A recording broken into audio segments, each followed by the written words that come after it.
Are you ready?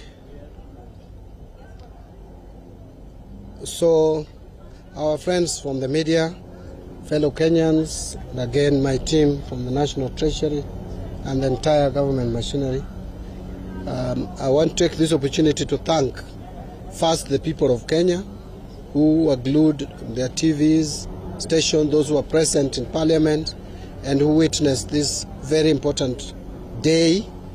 I also want to thank the National Assembly and the entire leadership of Parliament and the members of Parliament for granting me opportunity to speak for well over 2 hours. Today, in a nutshell, was a day that is provided in our statutes, in our laws. Public Finance Management Act of 2012 clearly spells out understanding orders that every year the Cabinet Secretary will speak to the people of Kenya and spell out revenue raising measures and budget highlights, and that is exactly what I've done today. In a summary, apart from the normal prescription of what should be spoken to or should be submitted, which is the expenditure estimates and revenue estimates, I also went ahead to pronounce myself to various policy changes that are likely to be put in place to help in improvement of not only our financial management system, but also to spur economic growth. If you listen to me clearly, this speech was heavy on reforms, and this is not for nothing. People of Kenya have been saying we are collecting enough taxes, we are collecting enough revenue, but how it is applied is a question. And we have proposed a raft of amendments, a raft of policy proposals, which would then radically change the management of public resources. I think in a nutshell, that is what I would talk about. Because again, Kenyans have the finance bill, Kenyans have had budget estimates for well now close to 2 months. So unless there are questions, yes.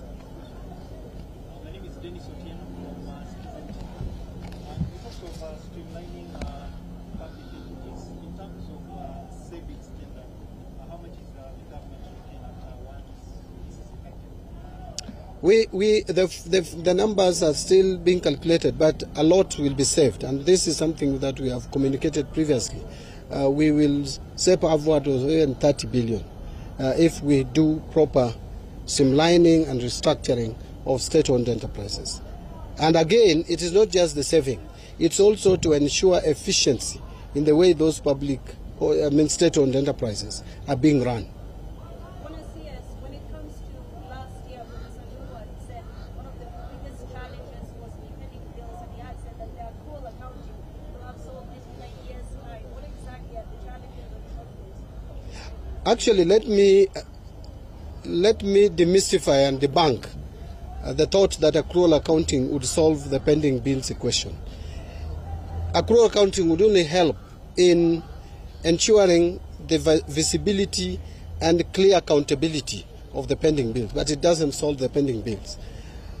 However, the pending bills question has been around for a while. From 2005, we have accumulated some bills dating back to 2005. The government has taken a proactive approach by constituting a committee which has assessed these bills, and as I've mentioned, and the 229 which have been cleared for payment, about 80 billion, which is relating to road sector, is being paid as we speak. The rest also, once we conclude the exercise, we will take a proposal to the cabinet through cab memo, which then would give us the go-ahead to come up with strategies of paying the other pending bills. But the accrual accounting will help first in clearly in capturing the data accurately to make those bills be part of the financial statements of government, and so that they will be above the above line items, as opposed to now when they are just being reported to as notes and you don't even check the accuracy of the same. Yes.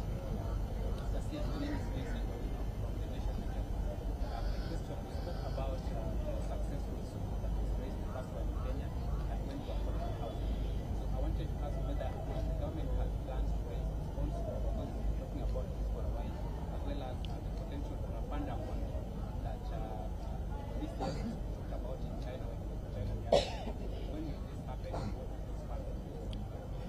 Diversification of sources of our external financing is something that is key priority to this government and most particularly National Treasury. We are in the process of actualizing, raising more funds through Sukuk and even the Panda bond. We are diversifying. We are even going to UAE for other bonds. We don't want to confine ourselves to specific bonds like it has been previously, because there would be a serious risk in the event of certain turbulence in those particular markets. So we are diversifying, and our external resource mobilization department is very active in looking for various sources of funding our budget through external financing. Any last one? You okay? Satisfied? Thank you. Have a good evening. Now, you know. Now can I handle? All right, the CS Treasury, John Mbadi, providing some clarification on his